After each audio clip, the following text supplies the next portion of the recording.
नमस्ते, मैं धीरज कुमार। आज फिर एक संधि सूत्र लेकर मैं उपस्थित हुआ हूँ। आज की हमारी संधि है वृद्धि संधि। वृद्धि संधि स्वर संधि का एक भेद है। हमने इससे पूर्व दीर्घ संधि और गुण संधि हमने पढ़ी थी। आज हम वृद्धि संधि को देखेंगे। वृद्धि संधि का जो सूत्र है वो है वृद्धि रेचि। वृद्धि रेचि क्या कह रहा है कि अ या आ के बाद में, आ या आ के बाद एची यानी एच परे रहने पर, एच में 4 वर्ण आते हैं। हम जानते हैं एच एक प्रत्यार है जो ए से शुरू होता है, एओंग अयौच। तो इसमें 4 आते हैं, तो ए आई और ओ औ, ये 4 अक्सर इस प्रत्याहार के अंतर्गत आते हैं। तो यदि ये आगे हो तो इन दोनों के स्थान पर, यानी इनमें से एक अक्षर, इनमें से कोई एक अक्षर यदि आता है तो क्या बनेगा? आई हो जाएगा। इनमें से यदि कोई अक्षर आता है तो इनका और इनका मेल होने पर औ बन जाएगा। ये दोनों व्याकरण की दृष्टि से इनका जो नाम रखा गया है वो रखा गया है वृद्धि। पहला ही सूत्र है वृद्धि रादेच।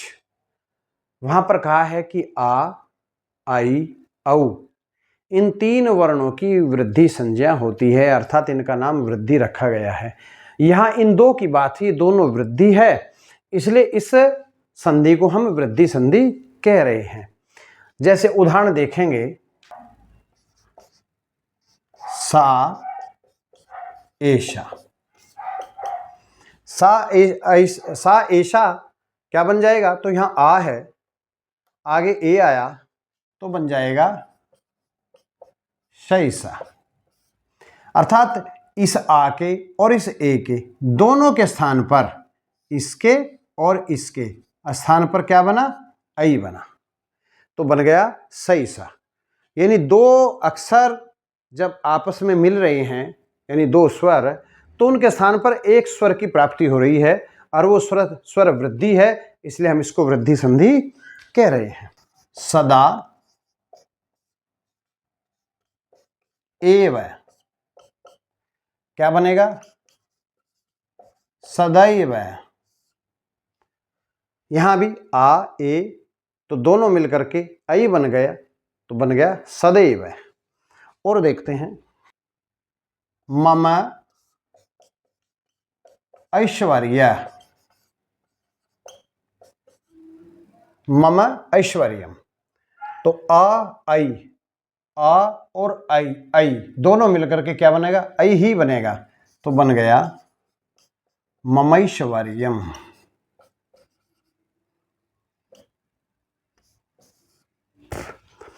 और देख सकते हैं उदाहरण, जैसे अत्रा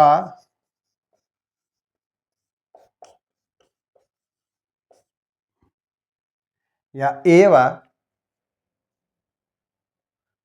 अत्रा एव बन जाएगा अत्रैव। ऐसे ही तत्र एव बन जाएगा तत्रैव। ये ए आई के उदाहरण हमने देखे। इस प्रकार हम ओ औ के उदाहरण देख सकते हैं। जल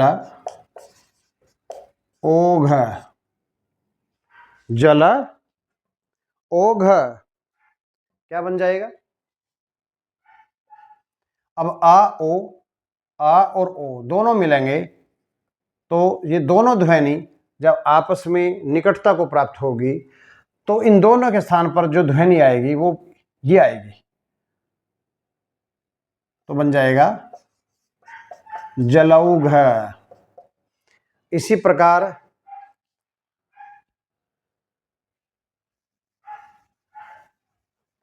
वनौषधि, वन औषधि, तो क्या बनेगा? वनौषधि। ये हमारी संधि इस प्रकार से बनेगी।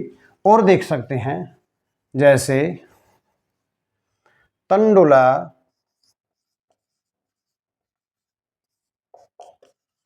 ओदन, तो बन जाएगा आ ओ औ, तो तंडु लौदना। कहने का तात्पर्य है कि पहले शब्द के अंत में अ या आ और उसके बाद जो शब्द आएगा उसके आरंभ में यदि ए ऐ होते हैं तो दोनों के स्थान पर ऐ, और ओ औ होते हैं तो दोनों के स्थान पर औ बन जाते हैं। इसको हम वृद्धि संधि कह रहे हैं। इस प्रकार बहुत सारे उदाहरण हमारे साहित्य में प्राप्त होते हैं। आज हमने इस संधि को समझा। धन्यवाद।